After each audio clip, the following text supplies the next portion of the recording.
tarde a todos. Eu sou o professor Jair Martins de Miranda. Estamos aqui iniciando a nossa mesa para falar da reinvenção do samba e do carnaval, para falar especialmente da inovação, do empreendedorismo nessa área, já que o nosso tema do nosso seminário, o nosso encontro, trata desse tema. Temos aqui o Flávio Galiza, que é da Rede Carioca de Rodas de Samba, que vai falar sobre as rodas de samba, em certo sentido. Temos aqui a Rita Fernandes, da Sebastiana, que vai falar sobre os blocos de rua. Temos aqui a Cláudia Silva, que vai falar para a gente sobre o carnaval mesmo do sambódromo, em certo sentido. E temos aqui o Sérgio Firmino, que vai falar para a gente também sobre essa expansão do samba e do carnaval no estado do Rio de Janeiro e no Brasil, em certa medida. Eu queria, primeiramente, justificar o tema da mesa, né? O tema da mesa é a roda, a rua e a rede, reinvenções do samba e do carnaval. É uma provocação, tem a ver com o resultado da minha tese de doutorado, que eu tentei explicar, ou tentei vislumbrar alguma coisa que pudesse considerar uma reinvenção do samba e do carnaval. Então, a partir disso, eu provoquei essa questão da roda, da rua e da rede como fenômenos interessantes que têm acontecido nessa seara do samba e do carnaval. Então, por conta disso, a minha tese fala sobre as redes, especialmente, né? Especialmente sobre a rede mundial de samba, quando eu percebi uma expansão muito grande do samba e do carnaval no mundo. Então, essa é a conclusão da minha tese, mas ela vai servir somente para a gente dar um pontapé inicial aqui do nosso bate-papo. Vamos funcionar como uma mesa redonda, batendo papo de uma forma a mais informal possível. E eu já começo convidando o Flávio Galiza, que é diretor de operações lá da Rede Carioca de Rodas de Samba, para falar desses fenômenos que estão no momento, sempre foi, mas houve uma reinvenção das rodas de samba na cidade, e ele, como representante da Rede Carioca de Rodas de Samba, pode falar melhor para a gente sobre isso, mas também falar sobre as perspectivas dessas rodas de samba, o futuro dela, e que reinvenção é essa que vocês criaram, e que história é essa de criar uma rede carioca de rodas de samba e como é que ela tem se comportado. Então, inicialmente, eu passo a palavra para você faz uma autoapresentação bem rápida e tem 10 minutos para falar para a gente sobre esse fenômeno. A gente vai interrompendo em alguns momentos, já que a gente está querendo fazer o espírito aqui de mesa de debate, não, uma mesa redonda, mas eu passo a palavra para você. Então, começando com Flávio Galiza, a Rede Carioca de Roda de Samba. Boa tarde a todos. É um prazer poder estar falando de samba, falando das rodas de samba. Eu sou Flávio Galiza, sou diretor de articulação da Rede Carioca. A gente vem fazendo esse trabalho aí já há 9 anos, né? E vamos aniversariar 10 anos. E nesse tempo, embora curto, na verdade, só não inventamos nada. A roda ela apenas é para ser girada. Então, a gente vem girando apenas a roda do samba. Na verdade, o samba sempre teve essa dificuldade de se conectar. Ele sempre teve em todos os cantos da cidade. A cidade respira samba desde sempre. E ela é constituída por rodas de samba. Estácio, Mangueira, à medida que as pessoas foram saindo dessa área central para os bairros do subúrbio, foram se formando as comunidades dali, as escolas de samba que surgiram dessas comunidades e o samba como hoje, né? A gente vê como que é. E sim, a gente precisou de dores para criar rede. Há muito tempo o samba precisava de suporte, precisava de um pouco mais de atenção, mas infelizmente era difícil juntar essa galera por um propósito único. O samba, essa coisa do samba não ter dono, essa coisa do samba ser também, de certa forma, regional. Cada canto da cidade tem algumas particularidades em relação aos sambistas mais antigos, lá em Madureira, muito característico pelo Empresariano São Aniceto, Silas de Oliveira, já na parte da Portela ali, Candei, e eram umas coisas muito particulares. E aí a gente chega num dado momento onde a gente vê um fly lá numa empresa de turismo vendendo samba da Pedra do Sal e os caras lá passando chapéu para poder manter o samba, pagar os músicos, com toda essa dificuldade. Paralelo a isso, outros atritos em outras rodas de samba e a galera jovem querendo fazer um samba que empolgasse a juventude, trouxesse esse público novo, renovar o público da roda de samba, muito incomodado com essas coisas que vinham acontecendo, resolveram se unir.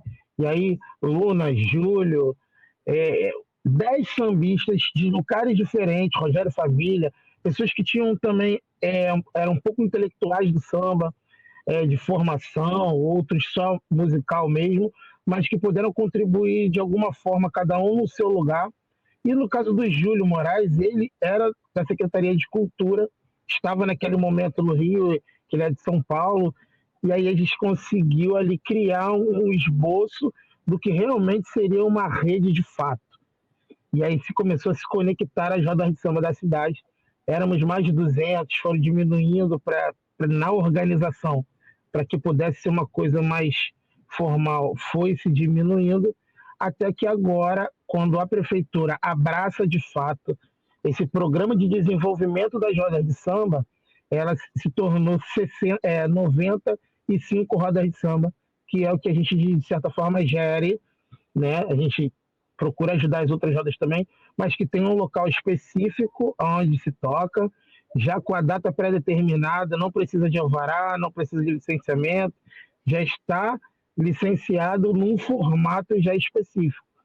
Então, como você bem falou assim, Jair, essa questão moderna, essa questão, esse boom da roda de samba um pouco mais para cá, vamos dizer assim, ela se dá um pouco por essa organização e também a sociedade vem muito querendo, respirando o verdadeiro, não só o plástico, não só aquela coisa gourmetizada, mas a galera precisa do verdadeiro, que é real. Vide aí as próprias plataformas digitais de reality shows, etc. E aí a gente vê na roda de samba pulsar o samba de verdade, a batucada de família, aquela coisa da herança que vai passando para os mais novos, e os mais novos vêm respirando esse ar e passando para frente de forma muito saudosista, mas muito com um palavreado, com uma escrita mais moderna. E é o que está renovando as rodas de samba. Então, assim, só para finalizar esse início da fala, o futuro a gente vislumbra que essa rede tem uma amplitude maior em relação ao Brasil e fazer o poder público entender, porque eu acho que parte do poder público para as instituições privadas, embora eles de alguma forma já contribuem, mas ainda vislumbram muito o Zeca Pagodinho, a Alcione, o Diogo Nogueira, como as figuras modificadoras ou samba de verdade. Mas as rodas de samba, o potencial que a roda de samba tem, a gente fez um estudo muito apurado, inclusive, que virou até a tese de um estudioso, João Grande Júnior, foi premiada na França, né, sobre a economia criativa das rodas de samba, o quanto gera de dinheiro, o quanto gera socioeconomicamente na cidade como um todo. E o futebol já não é mais o que nos dá identidade. O que nos dá identidade é o samba. E o carnaval ele tem uma potência muito grande.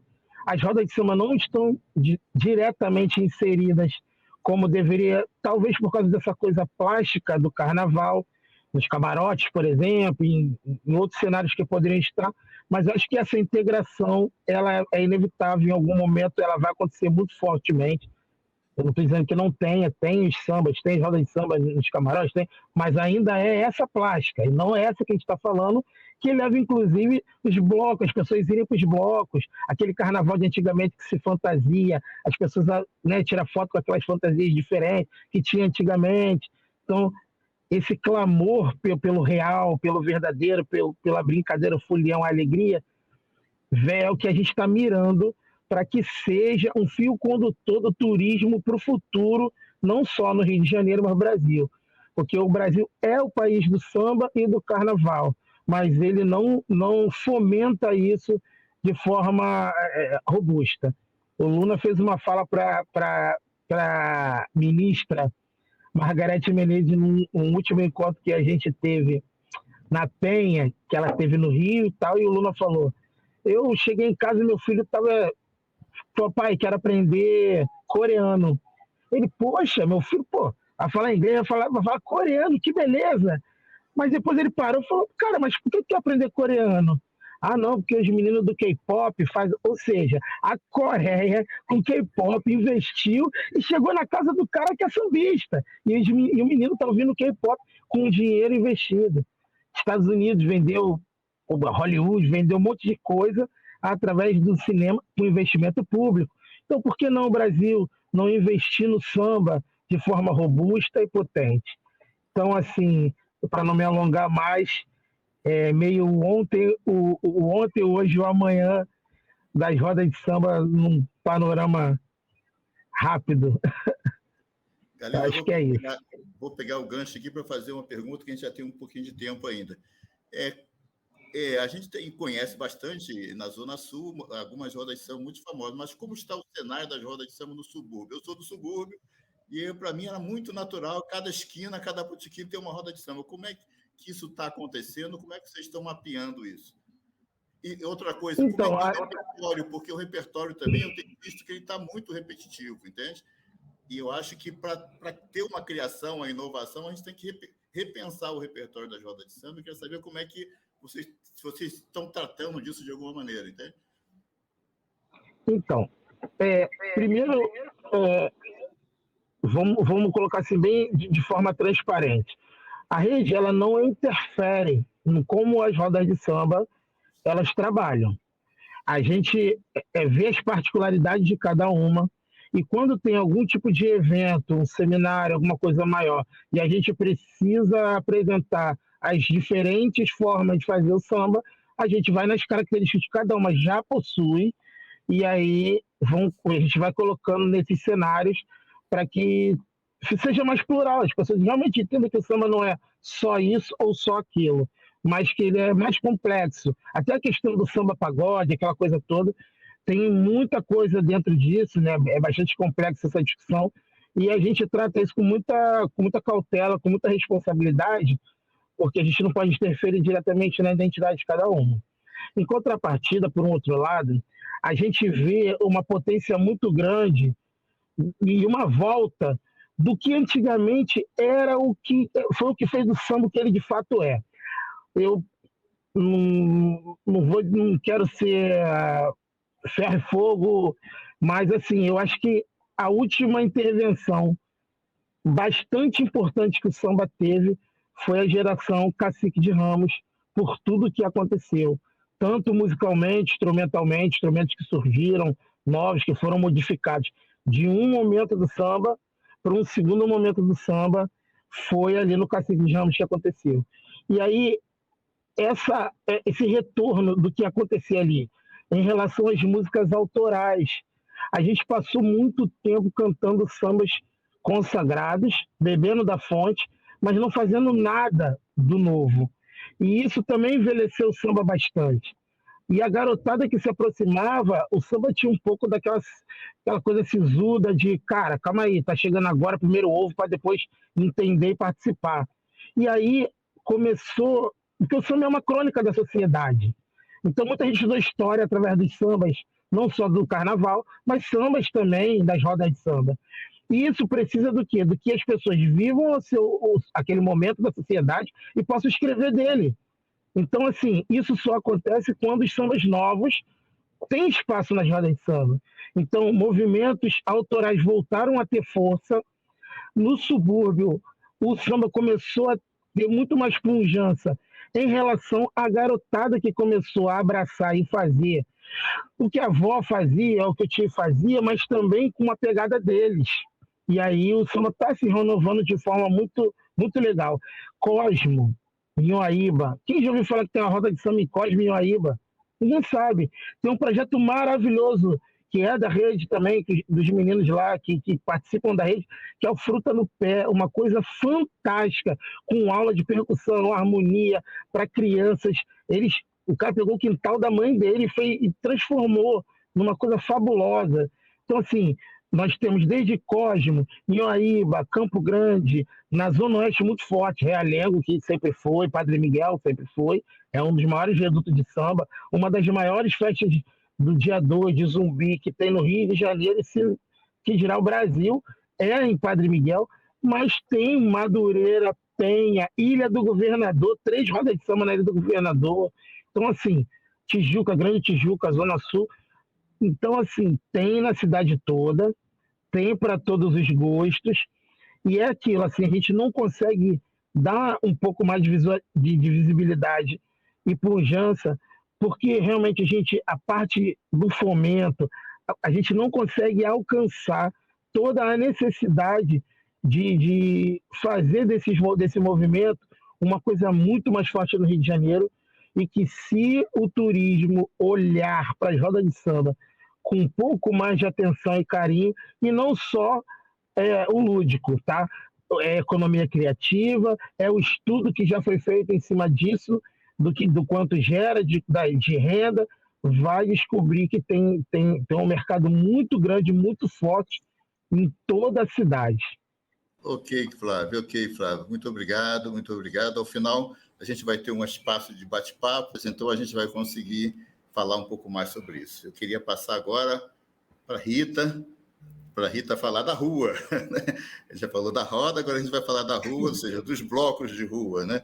E que fenômeno é esse que tem acontecido também nos últimos anos e como é que isso tem impactado. De uma maneira, a gente também tem uma interseção entre as rodas, entre a rua e a avenida, ou seja, muita gente que eu sei que participa das rodas de samba, participam dos blocos de rua e também desfilam no sambódromo. Então, não é uma coisa estanque, assim, essas três coisas, mas é claro que, especificamente, os blocos de rua têm sido um fenômeno assim, muito interessante. Queria que a Rita falasse um pouco para a gente sobre isso e quais são as perspectivas para o futuro e inovações que têm acontecido nessa área.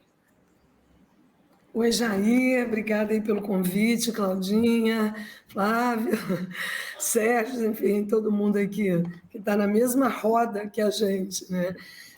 Seguinte, Jair, na verdade, assim, a roda, a rua e a rede, tudo isso está no Carnaval de Rua, né? A gente não tem nem como separar. A roda, né? A roda, o Flávio falou, a roda gira, ela gira e gira muito, né, Flávio? Gira muito para a gente também. Carnaval de rua é uma coisa muito orgânica, muito cíclica, né? Até mais cíclico e até mais orgânico do que o carnaval da Sapucaí. Cíclico e orgânico por quê? Porque ele vai mudando conforme a própria sociedade vai mudando. O carnaval de rua, ele absorve, não à toa, ele foi tendo todo esse crescimento, ele absorve as mudanças de comportamento de uma sociedade, ele se apropria da política, da sátira, principalmente da sátira política, é isso que nos alimenta. O carnaval, ele é pauta social, ele é pauta política, ele é pauta o tempo todo, né? Ele é pauta na mensagem, no território, no corpo, em tudo que diz respeito ao carnaval. Então, o carnaval, assim, ele já vem nesse crescimento há um pouco mais de tempo do que a roda, nessa proporção de organização que o Flávio falou e da rede de rodas, que eu acompanho muito, sou muito amiga de todo mundo, principalmente do Júlio, uma pessoa que eu respeito muito, e Marcelo, enfim, todo mundo. Esse movimento se organiza um pouco mais recentemente, mas a gente já vem numa organização aí de 30 anos praticamente, né, de 23 anos pelo menos, que é o tempo que a Sebastiana tem e que começou a tentar organizar um pouco esse crescimento volumoso que a gente vem experimentando. O grande boom do carnaval de rua, ele se dá ali no começo dos anos 2000, 2004, 2005, e a partir dali a gente vai num crescimento exponencial que hoje a gente, se deixasse assim, fora, não só dentro da oficialidade, porque a oficialidade diz respeito aos blocos que são cadastrados, permitidos pela prefeitura e tal, mas a gente tem muito mais do que isso. A gente tem aí cerca de 800 blocos na cidade, com certeza, né, desfiles. A gente sabe que os cadastrados pela Rio Tour e pela Prefeitura hoje são 460, 470 blocos, são chamados os blocos oficiais. Mas a gente tem aí uma leva de blocos chamados não oficiais, fazendo parte dessa rede que se estabeleceu principalmente a partir de 2013. Então, a gente tem um carnaval que ele retoma, um carnaval de rua que ele retoma no movimento político das diretas já, que é quando a gente volta a ocupar essa rua, volta a ter liberdade de expressão, de poder, né, de reocupar. No final dos anos 2000, os nossos blocos, que a gente vem desse carnaval de 80, da década de 80, e também da militância pelas diretas já, pela redemocratização de um país que vivia na ditadura.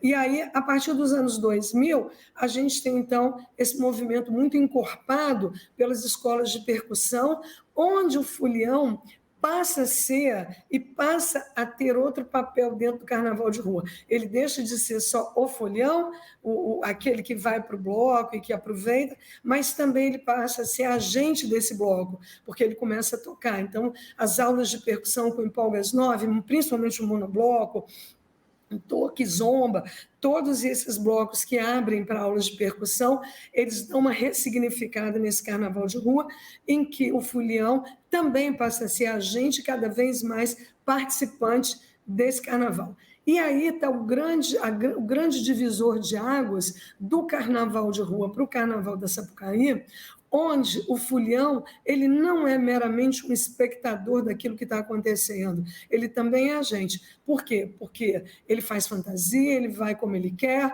porque ele entra e sai na hora que ele quer, de qual bloco, ele faz um circuito imenso de blocos que ele vai daqui para lá e ele circula a cidade, podendo transitar entre Zona Sul, Centro, Zona Norte, Zona Oeste, enfim, tem bloco e tem metrô levando, né, tem mobilidade levando para todos esses lugares, mas principalmente porque ele também pode tocar, cantar, ele pode namorar, ele pode fazer o que ele quiser no bloco de rua, quer dizer, ele se coloca como uma pessoa que pertence àquilo, que também participa da construção daquilo, e aí a gente vai vendo, então, esse desdobramento em múltiplos blocos, como a gente vê hoje.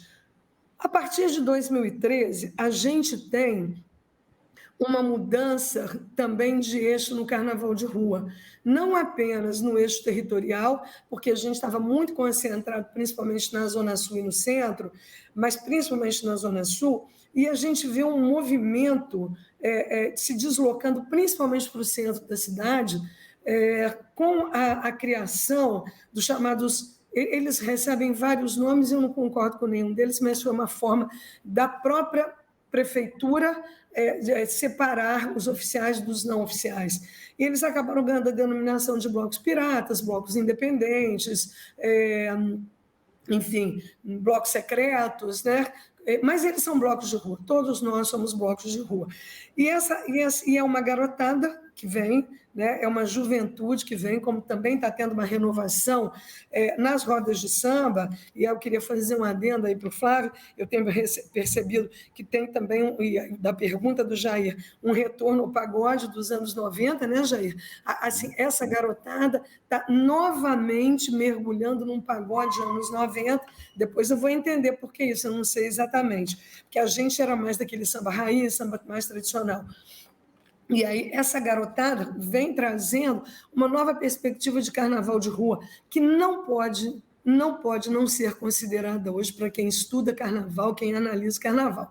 Essa vertente dos blocos não oficiais, ela primeiro que ela tira o carnaval do trio elétrico em cima, né? E ela também desloca do samba e principalmente da percussão, muito alinhada com a percussão das escolas de samba, que é o carnaval de 90, que é o carnaval de 2000 até 2010, 2015, em que os blocos escolhiam as suas músicas, as suas temáticas, mas que adaptavam sempre na batida da percussão da escola de samba. Hoje, não mais. não mais. Os blocos, esses blocos que chamados fanfarras, a constituição deles é muito mais próxima, olha que loucura, das bandas marciais, das bandas militares, né?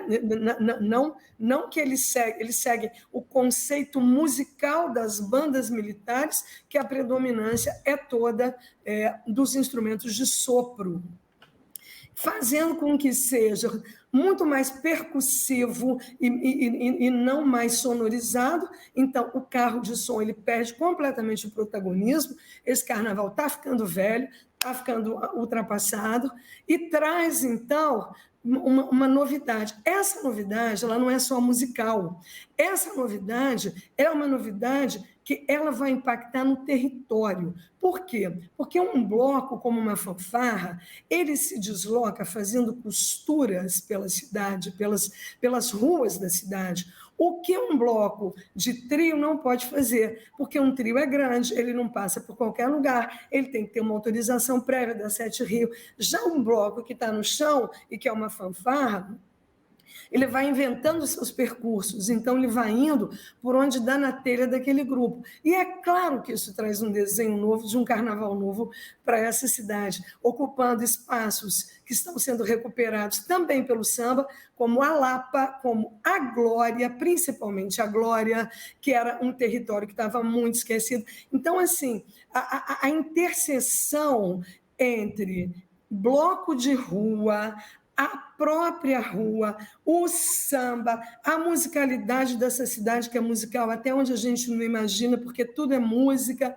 e também tudo é rua no Rio de Janeiro. É isso que nos dá a identidade, que nos dá essa cara. O Flávio falou que o samba é a identidade do Brasil e tal. Eu concordo, mas eu acho que o carnaval também, eu acho que carnaval e samba, né? Ali, um junto com o outro, e eu não estou falando do carnaval só samba, estou falando de um carnaval mais plural, que vai envolver também os blocos afros, o axé, os maracatus e tudo que a gente tem aí no carnaval do Brasil. Mas, assim, eu vejo tudo junto. A roda, a rua e, principalmente, a rede. E essa rede, Jair, eu não vou me estender mais, porque eu nem estou contando mais o tempo, eu sei que tem mais gente para falar.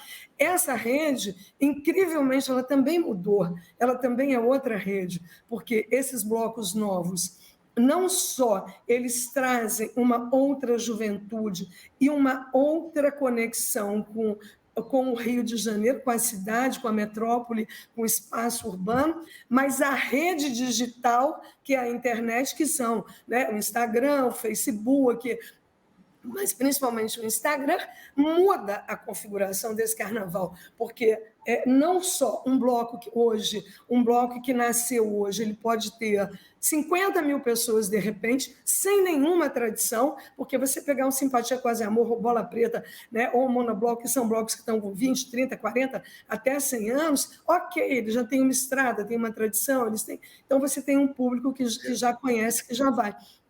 Mas o Bloco da Preta, por exemplo, de repente o Bloco da Preta coloca quase a mesma população que o Bola Preta. Mas o Bloco da Preta ainda é um bloco, como é um bloco de apelo comercial e que tem uma artista que chama, é isso, ele também. Mas eu estou falando de uma outra coisa. Eu estou falando de blocos como, por exemplo, Charanga Talismã, ou Fenômeno, que foi o Amigos da Onça, né?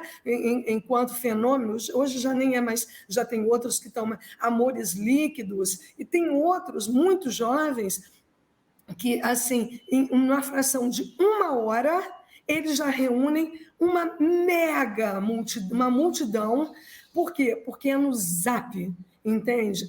Vem para cá porque aqui está incrível. Chega aqui, e isso faz com que a gente se desloque, e principalmente essa garotada, se desloque assim muito rapidamente. Então, um bloco que nunca ninguém tinha ouvido falar, porque ele começou ontem em Santa Teresa, como o Cabelo Maluco lá, que, né, começou agora, esse fim de semana, ele já contava com uma multidão que em carnavais passados você não imaginava. O bloco demorava, sei lá, 5 anos, 10 anos, tinha que ter mídia convencional, tradicional. Então, a relação do carnaval, gente, ela está toda mudada no Rio de Janeiro. E se você me perguntar para onde que isso vai, só Deus sabe, Jair, só Deus sabe. O carnaval ele é orgânico, ele não dá para... O carnaval de rua, é diferente, não dá para fazer plano para poder prever, né? Ele muda, por exemplo, em 2013, a partir de uma questão política, que são os black blocs. Quem é que imaginar que ia ter um movimento black bloc na cidade e no país? Quem é que imaginar que ia ter um movimento anticorrupção naquele momento? Então, assim, o carnaval de rua, não adianta a gente querer prever muita coisa, a gente observa, vai se ajustando, vai vivendo, vai mudando com ele, e vai mudando, e não dá para a gente congelar nada. É isso, cabe tudo no carnaval de rua, o diálogo ele é amplo, ele é democrático, e eu acho que isso é o que faz a gente ser diferente. Depois, ao final, eu queria também que você pudesse falar sobre essa dimensão econômica mesmo desse bloco e como ele é capturado pelas empresas, especialmente pelas empresas de indústria de bebida, né? Mas eu queria passar agora a palavra para a Cláudia, né? Para ela falar para a gente como essa rua e essa rede e essa roda tem impactado o Carnaval do Sambódromo, né? Como você vê esse impacto ou seja, especialmente dando uma perspectiva dos últimos 40 anos, no próximo ano, 2024, o Sambódromo vai comemorar 40 anos de vida, é um histórico assim, muito interessante. E tiveram várias fases nesses 40 anos, e queria que você falasse um pouco também sobre esse histórico e como é que o Sambódromo tem se comportado. É claro, você vai falar enquanto jornalista independente, mas uma pessoa que tem uma participação na Rio Tour, como é que você consegue perceber essas mudanças todas e esses impactos que vem acontecendo pelas rodas e pelas ruas? Vou falar com Cláudia, jornalista, acostumada a trabalhar com isso há mais de 30 anos, e também eu sou da Rio Tour, estou Rio Tour, né? Não sou Rio Tour, mas eu acho que eu queria começar falando por uma coisa que a Rita falou em relação aos blocos. Eu acho que o grande movimento dessa cidade está na rua. Esse movimento está na rua, sabe? Ele é dinâmico, ele é orgânico, a gente não pode prever. E é o grande barato dessa cidade, porque o Rio é rua. Brincando com uma frase, é isso mesmo, né? Tudo que a roda de samba que dá sucesso é porque ela está na rua, é porque o carioca está sentindo vontade de voltar para a rua. A gente sente vontade de se encontrar na rua. A gente não quer ficar dentro de uma boate ou de um espaço. Quer dizer, eu estou falando no espírito total. Claro que tem gente que vai preferir, mas a maioria, conheço Rita, conheço você, já a gente vai se encontrar na feira, a gente vai se encontrar na roda de samba, a gente vai se encontrar num boteco que tem uma parte aberta. E eu acho que é esse resgate que a cidade e o carioca, que está voltando nas últimas décadas a entender como é importante isso no nosso sangue, a nossa vitamina, que encanta as pessoas. Então, o encantamento do carnaval em si, né, é a rua. Definitivamente é a rua. É onde o jovem do interior do Rio, de São Paulo, que é o nosso maior público, ele vai se encantar. É onde ele vai paquerar, onde ele vai dançar, onde ele vai ouvir música diferente, onde ele vai botar uma fantasia. Se ele tiver grana, ele vai para Sapucaí. Aí ele vai curtir lá o camarote, não sei o quê, tomar todos os drinks de gin, mas o negócio dele mesmo é comprar um saco de gelo, uma garrafa de gin tônico ou de vodka, um refrigerante e seguir no bloco. É ali que ele vai ser feliz, né? Se ele tiver grana, ele vai na Sapucaí. Mas as duas coisas se encontram, né? E eu aqui dentro também, assim, na Rio Tour, pelo tempo que eu passei, agora que eu voltei, eu só vejo o crescimento da rua, muito crescimento da rua. Tá? Eu não gosto também, como a Rita, desse termo. A gente até aqui tem pensado muito, a gente não usa blocos oficiais, blocos legalizados, blocos legais. Não existe isso. A gente tem o direito de ir e vir. Você criar uma estrutura para você gerenciar os blocos é uma questão de você deixar a cidade viva, né? Porque senão cada um se encontra numa esquina, para o trânsito, não tem banheiro, vira acaba com o cheiro, perturba os moradores, e não é isso que o poder público e nem que a gente quer, e a maioria dos blocos também não quer isso, né? Mas existe um movimento voluntário que vai continuar existindo, ele só não está registrado, ele é um bloco não registrado, mas isso não quer dizer, não é ilegal, né? Porque não é ilegal ser feliz, não é ilegal bater um tambor, um pandeirinho no botequim da esquina, se a gente resolver agora acabar isso aqui ali na esquina, montar um... Não é... Então, são termos que a gente precisa sempre ter muito cuidado, né? De como usar, né?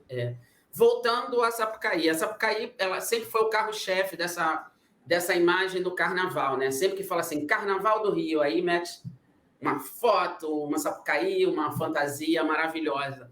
E continua sendo um carro-chefe se você for pensar em trazer turistas nacionais, internacionais, mas isso é uma parte, né? Na hora que você vai ver o mundo real, é um pouco diferente disso, mas ainda é um carro-chefe, é uma parte da cultura que precisa ser preservada, apesar das mudanças na Sapucaí, apesar da gentrificação, que é um fenômeno que acontece não só no carnaval, mas em tudo, né? Infelizmente, tem alguns momentos em que você precisa entrar e falar epa, epa, epa, né? Vamos diminuir o número de carros alegóricos, porque senão os caras têm um carro alegórico com 20 metros, não sei o quê, e o importante é a bateria, a baiana, e quem sabe sambar também, né? Nesses 40 anos, é claro que a Sapucaí passou por muita coisa, e não dá para você não acompanhar essas mudanças, por exemplo, esses grandes camarotes. Isso é uma coisa que é normal, você vai a Salvador, vai ter esses grandes camarotes, não só no samba, você vai ter na micareta, você vai ter nas grandes festas, tem rave no Rio Centro, tem camarote. Esse é um movimento que é diferente do nosso da rua, mas talvez a pessoa que vá na rua também vai no camarote, né? Ela prefere ali tomar um gin, um drink que alguém esteja fazendo, do que tá com um saco ali na rua, botando gelo e comprando cerveja de latão. Mas é um movimento que você precisa enxergar, né? Já que você tem um projeto que é gigante e caro e ele precisa se manter, né? Eu acho que 40 anos ano que vem vai ser muito bom, porque eles estão mudando o modelo de gestão que sai da mão, que não cabe à prefeitura, né? Não cabe à Rio Tour, mas eles estão fazendo lá uma mudança deles, que eles anunciaram mais ou menos na semana passada.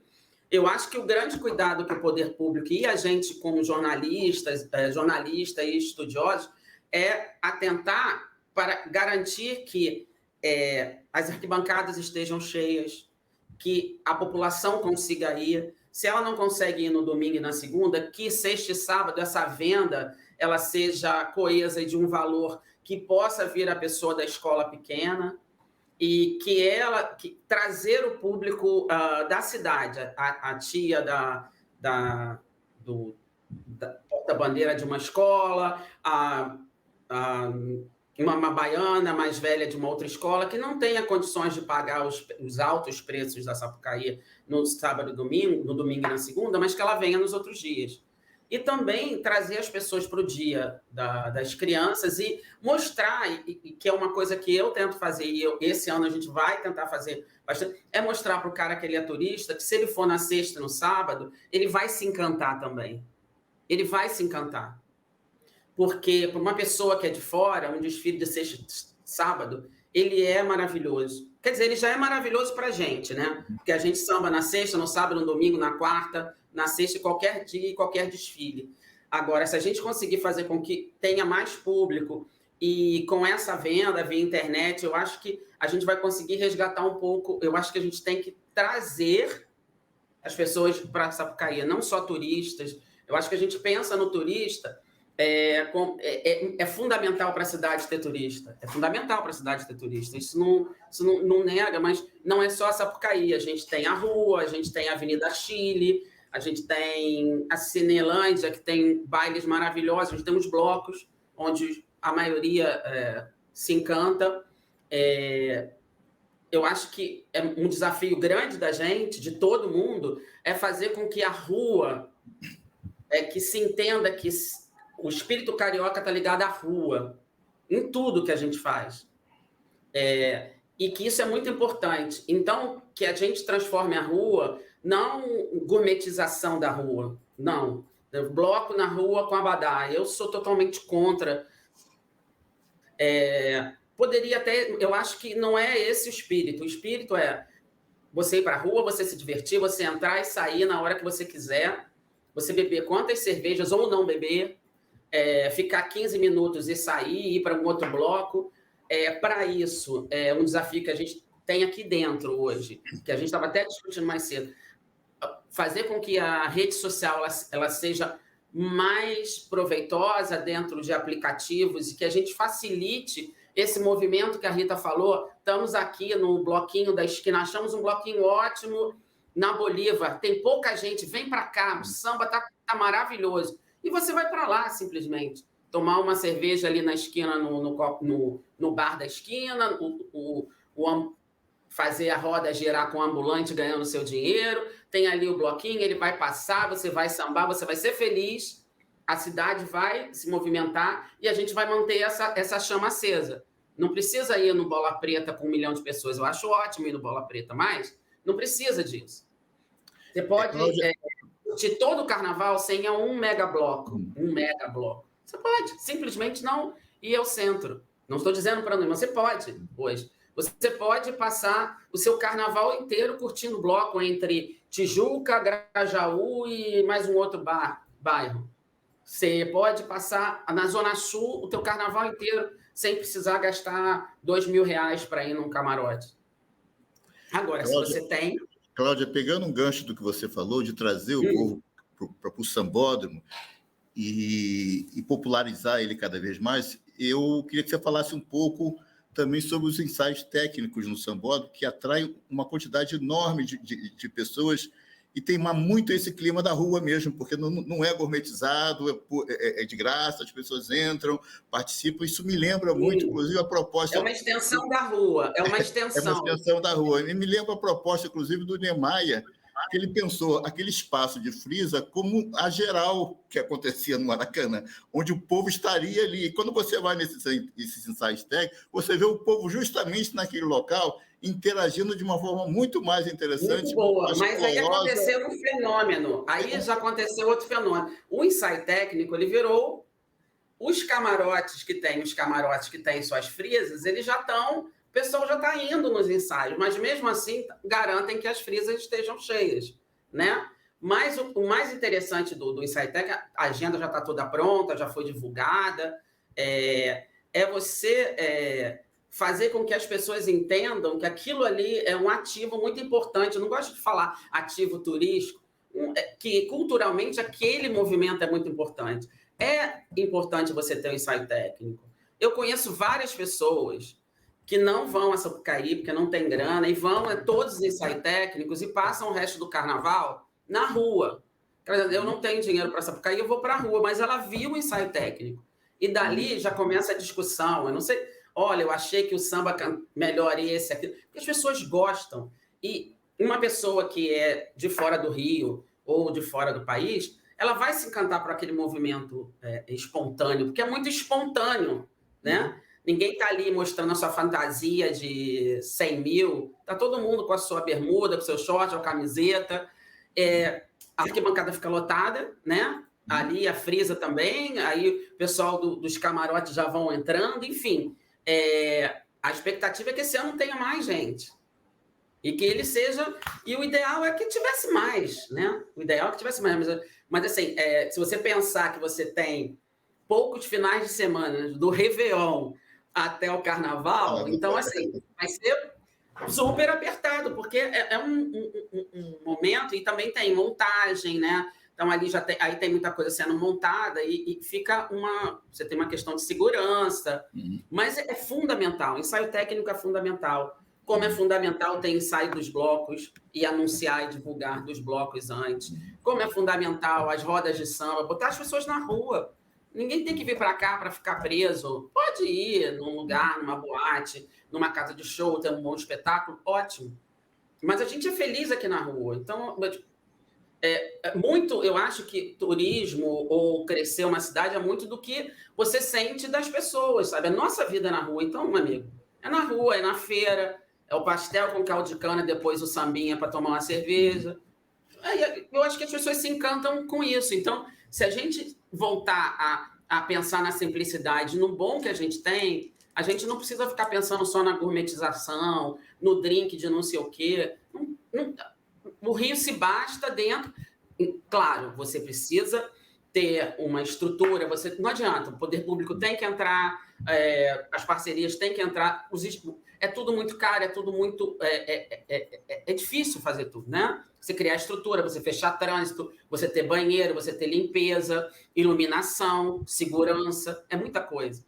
Então, se você tiver uma quantidade de manifestações culturais que não estejam dentro dessa programação, vai dar ruim no momento, né? Vai ter problema.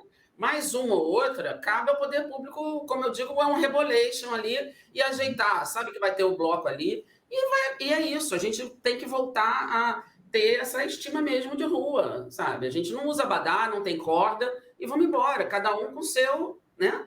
A Bahia maravilhosa do jeito dela, o Rio de Janeiro maravilhoso do jeito dela. Cada um vai para um lado e cada um faz do melhor jeito que puder ser feito, né? Eu acho, mas são tentativas e você vai, e eu acho que o Sambódromo também está entrando nessa tentativa de melhorar, de abrir mais, apesar que eu acho que a gourmetização não adianta, isso é fato, mas se não cabe no Sambódromo, não cabe em outro lugar. E eu queria chamar aqui o Sérgio, já que se colocou aí da questão da rede, já que colocou a questão de território e da expansão do samba e do carnaval, eu queria que ele falasse um pouco. A Secretaria de Estado de Cultura e Economia Criativa tem tratado o carnaval, tem colocado o carnaval na sua pauta assim, de uma forma muito interessante e muito importante, né? Eu queria que você falasse sobre isso, mas também falasse como é que está a expansão desse carnaval no interior do Estado. E você também, como representante de uma associação de escolas de samba do Brasil todo, que falasse como é que está essa expansão do Brasil no mundo e como é que ele também tem sido impactado. Infelizmente, a gente tem um tempo assim muito curto, mas eu queria que você pudesse explanar para a gente como é que você tem visto isso e como é que as redes têm sido utilizadas para esse tipo de abordagem. Boa tarde a todos, boa tarde, Rita, boa tarde, Flávio, minha querida Cláudia, professor Jair Martins, boa tarde. Então, direto ao ponto, acabei de receber aqui, para vocês entenderem, são 146 habilitados das rodas de samba. E quando eu digo habilitado roda de samba, eu não posso falar só da capital do Rio. Eu tenho que mencionar 92 municípios, porque quando a gente fala carnaval aqui, na Secretaria de Estado de Cultura e Economia Criativa, eu preciso sair da capital. Então, os números que nós temos e tudo isso, para se falar de carnaval dentro da Secretaria de Estado de Cultura, eu tenho que ir direto no ICMS, que, de fato, o ICMS é que faz gerar possibilidades da gente abrir um edital como esse. Esse dinheiro ele está vindo do Fundo Estadual de Cultura. Então, o Fundo Estadual de Cultura ele é fomentado através justamente dos projetos e um percentual desses projetos do ICMS eles são direcionados ao Fundo Estadual de Cultura. Então, quando nós temos aqui na Secretaria de Estado de Cultura um apoio ao carnaval, principalmente, hoje visto pela secretária Daniele Barros, que é um bom negócio, ela entende hoje.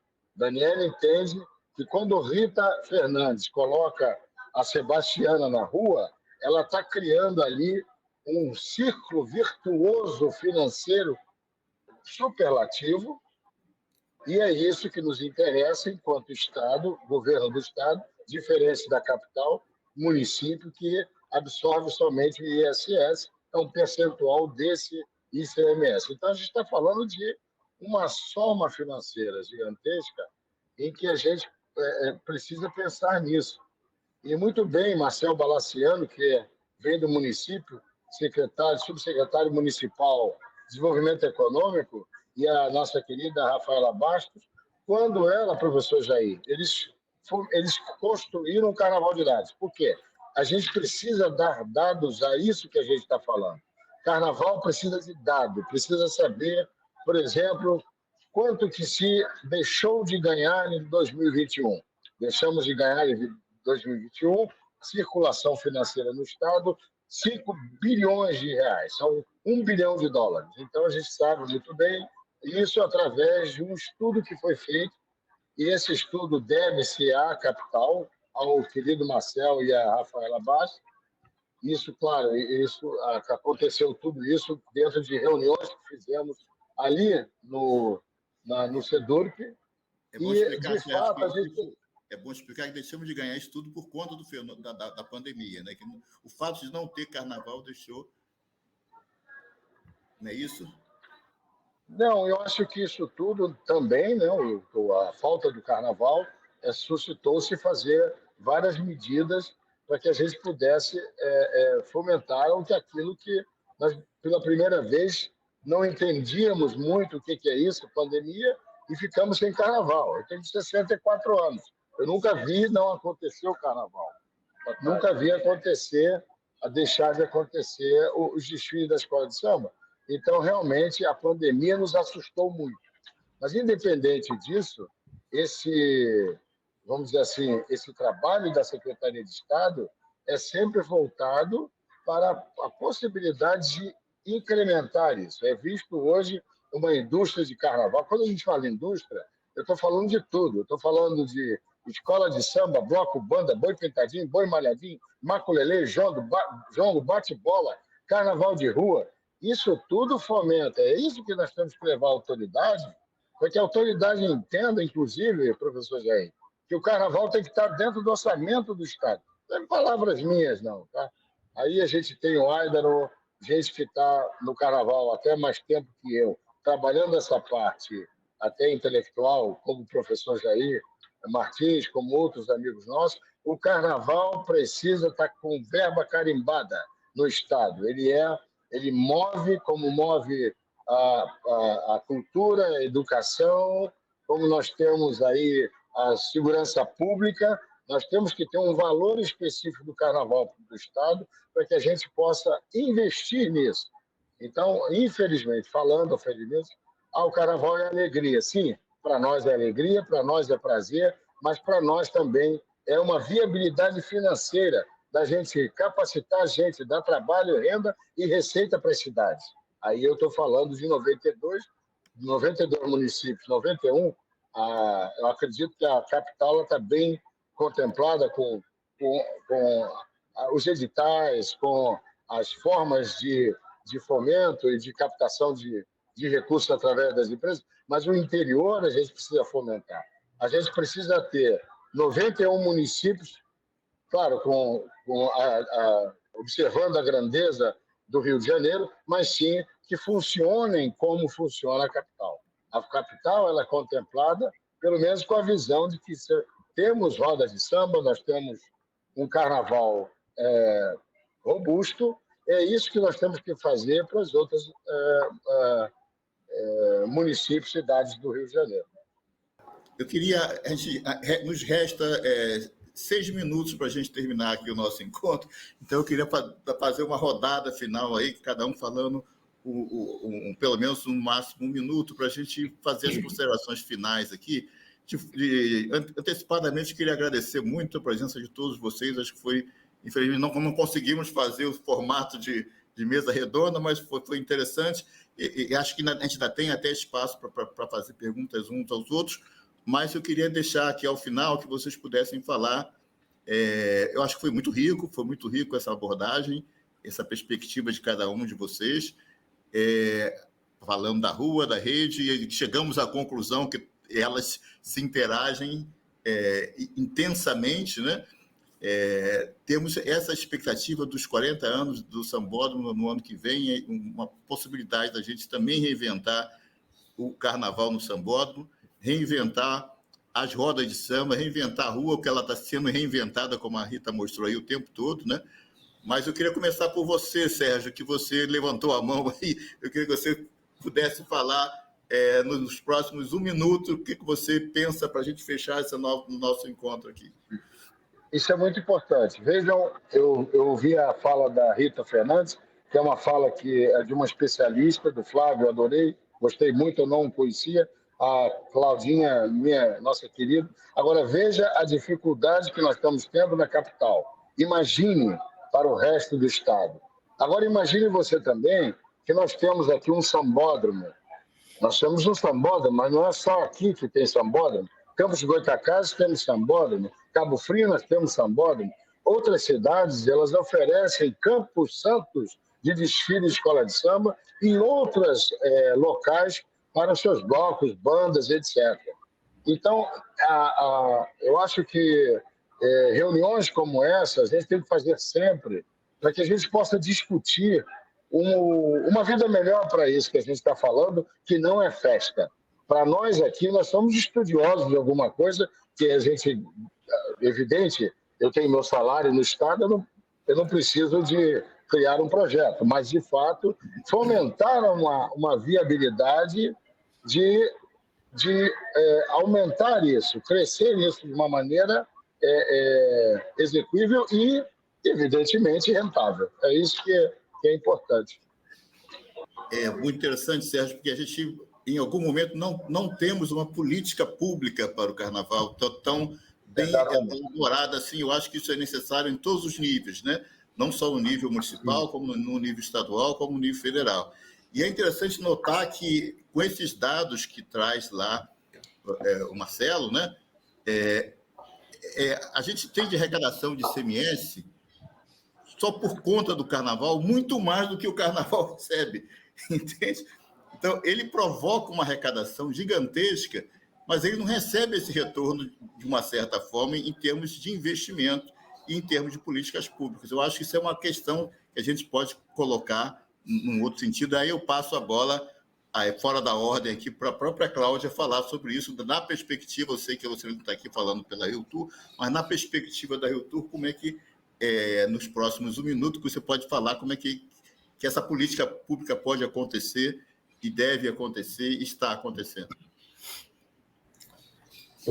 Jair, você rápida. Eu acho que o número do ISS, por exemplo, ele dá uma realidade muito grande do poder que essa festa ela é para a cidade, tanto em geração de emprego, como em renda, como ela volta com esse dinheiro investido, como gira. Então, eu acho que mais e mais é importante incentivar os movimentos que possam fazer, eu acho que não só dentro do sambódromo, mas fora, principalmente fora do sambódromo, como o poder público pode ajudar para que tenha uma maior geração de emprego e renda e que melhore a qualidade dos serviços prestados e que isso retorne tanto para a cidade como para as pessoas, porque essa é uma oportunidade, o Carnaval, ela se torna uma oportunidade para milhares de pessoas de ter uma renda extra, que muita gente divide esse dinheiro durante todo o ano como uma renda extra. Eu vou trabalhar de ambulante porque no resto do ano eu vou tirar R$100 por mês para ajudar no meu orçamento.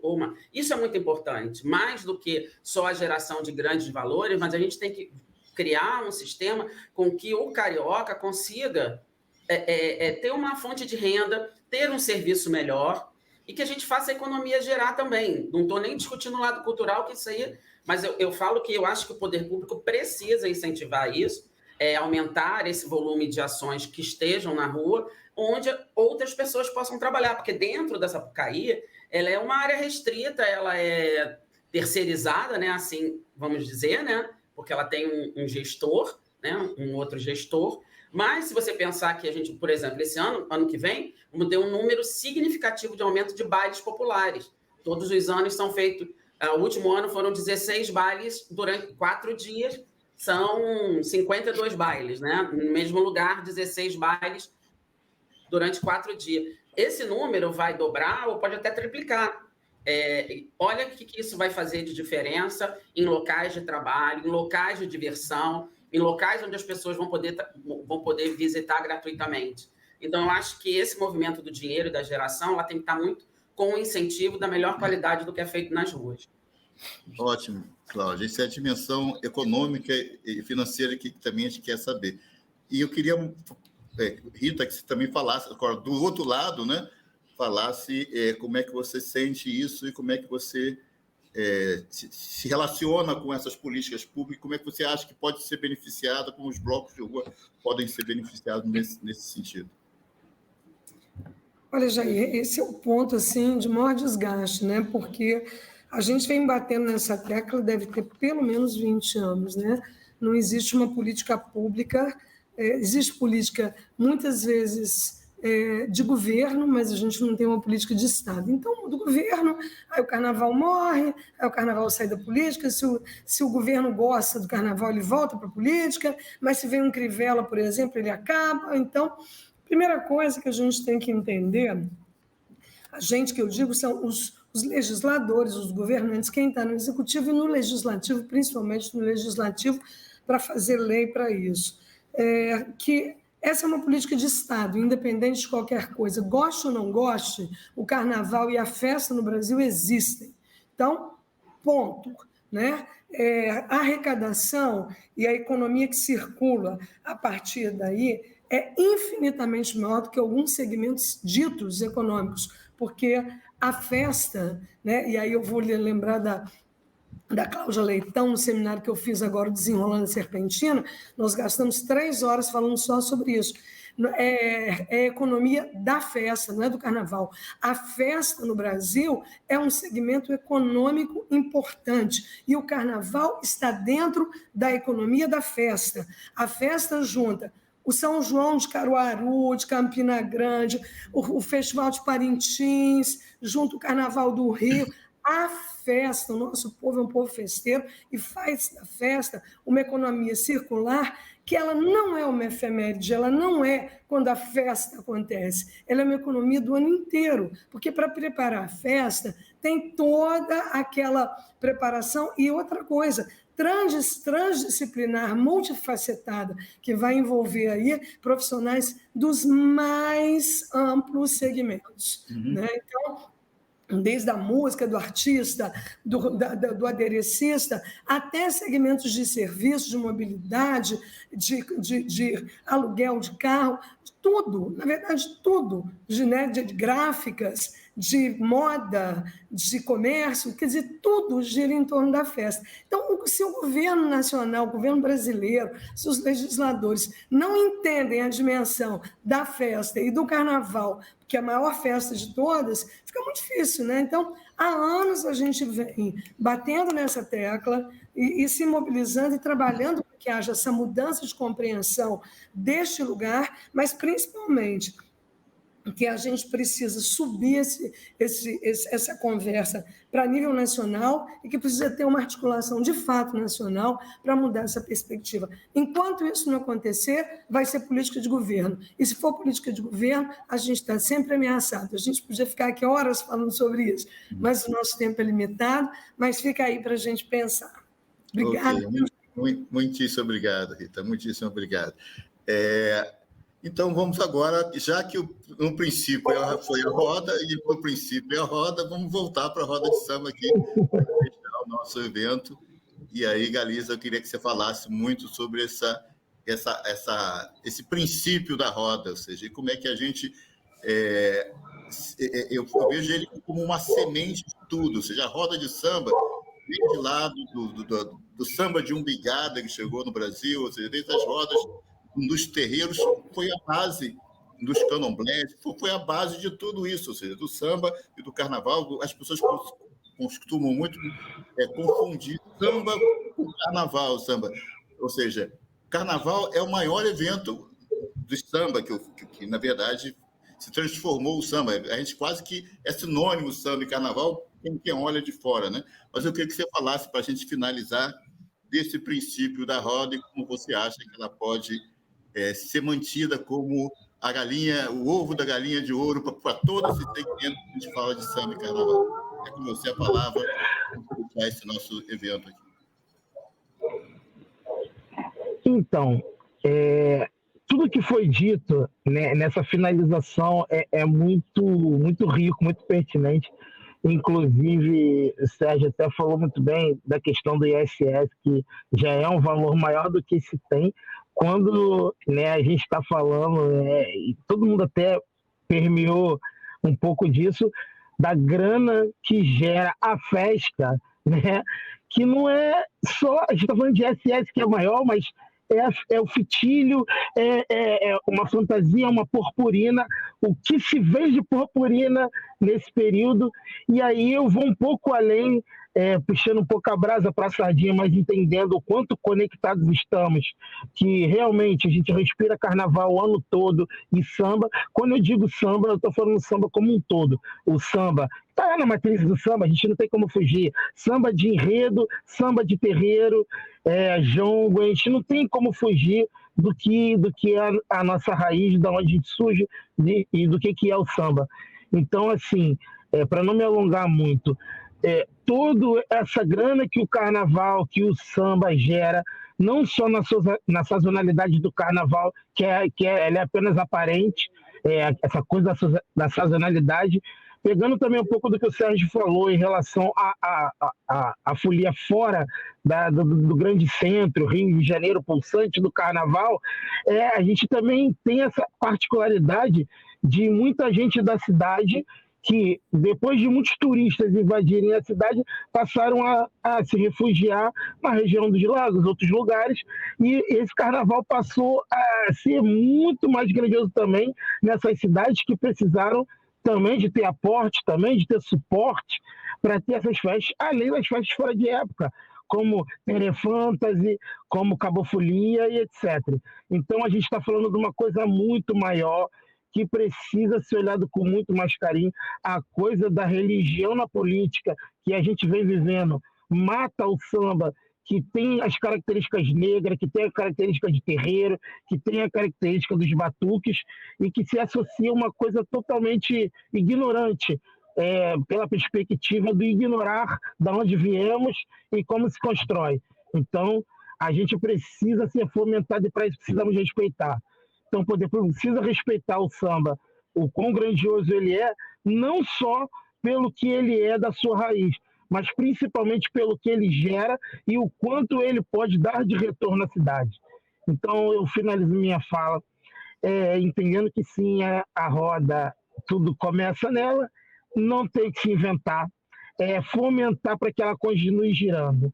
Fazer a roda parar é a coisa mais ignorante que se pode fazer num país como o Brasil. Eu não estou falando só de Rio de Janeiro, mas no Rio de Janeiro, então, é um absurdo muito maior.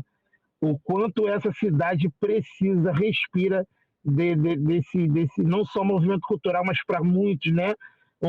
Um jeito de viver, uma razão de viver, que é o samba, não só culturalmente, mas economicamente, sustenta muitas famílias. A gente tem bastante estudo embasado e o poder público precisa entender dessa forma para a gente caminhar e seguir em frente. Ok, muitíssimo obrigado a todos. Infelizmente, eu tenho que encerrar no nosso encontro. Eu queria encerrar falando algumas coisas. Primeiro, o seguinte, agradecer a todos vocês pela participação, né?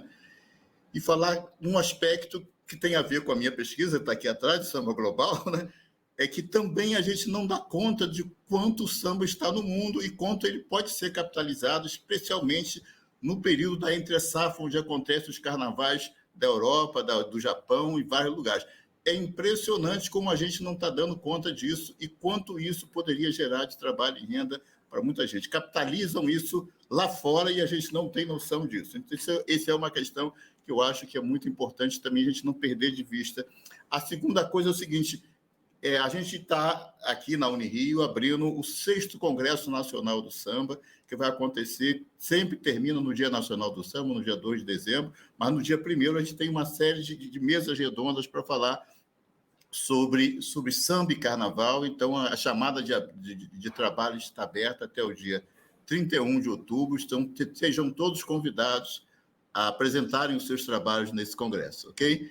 Então, com isso, eu deixo aqui uma salva para todo mundo, agradecendo mais uma vez a todos e o público que vai nos assistir naturalmente. Um grande abraço, muito obrigado a todos vocês, ok? Tchau. A gente se encontra na rua e na roda.